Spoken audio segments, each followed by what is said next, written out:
2026 ରିଖ ଜଣେ ଭବେଶ ନାୟକ ତିହିଡ଼ିର ସେ ଆସି ଶିମୁଳିଆ ଥାନାରେ ରିପୋର୍ଟ କରିଥିଲେ ଯେ ତାଙ୍କର ଶଳା ସୁବାସ ରଞ୍ଜନ ସୁତାର ତାଙ୍କୁ ଦୁଇ ଜଣ ଲୋକ ବୈରଞ୍ଜନ ଦାସ ଓ ତାଙ୍କ ମାମୁଁ ଭଗବାନଙ୍କର କାଞ୍ଚପଡ଼ା ତାଙ୍କୁ ଉଠେଇ ନେଇଛନ୍ତି ଏବଂ ମାରପିଟ କରିଛନ୍ତି ବୋଲି ମାରପିଟ କରିଦେଇଛନ୍ତି ମାରି ଦେଇଛନ୍ତି ଅଭିଯୋଗ କରିଥିଲେ। ତାପରେ ଆମର ଶିମୁଳିଆ ଥାନାରେ କେସ୍ ନମ୍ବର 163/2026 ରେଜିଷ୍ଟ୍ରେସନ ହେଇଥିଲା ଏବଂ आईआईसी ଏବଂ ତାଙ୍କର टीम इमिडिएट से केस रे प्रोसीड करथिले।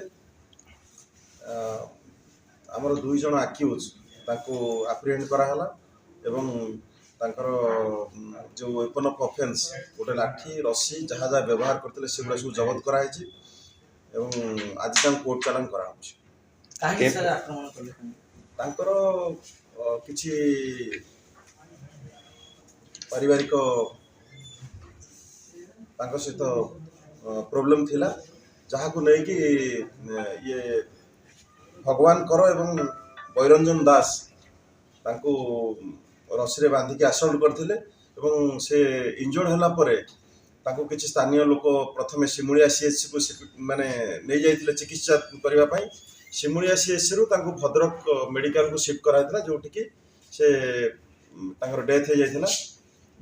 तापरे हमर शिमुलिया जे आईआईसी एंड अदर ऑफिसर्स से मान जाइए अटेंड करथिले तांको भद्रक हॉस्पिटल में सेठी तांकर इनक्वेस्ट एवं पीएम सेठी करा जाइथिला।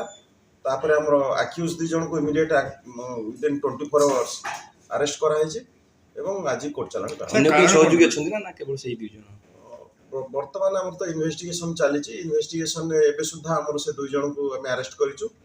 फर्दर इन्वेस्टिगेशन जदि आउ कहार किछि इन्वॉल्वमेंट आसे तांको ऊपर एक्शन निया जाय। तो युवक दुई जण जो अरेस्ट हिछ तांको संपर्क कोन दुई जण होचंती मामू भणजा भगवान कर जे अछन तांगर मामू बैरंजन दास तांग भणजा अछन मृत युवक जे ना अभियोग प्रेम जनित घटना सेटा वर्तमान हमर इन्वेस्टिगेशन चलची डिटेल इन्वेस्टिगेशन परे जणा पड़िबो तांगर कोन कोन तांगर शत्रुता थिला कोन तांग भितरे मनमनांतर होईची सेटा को परे जणा पड़िबो।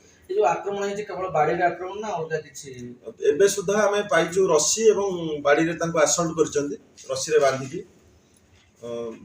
एटा ही आसुची।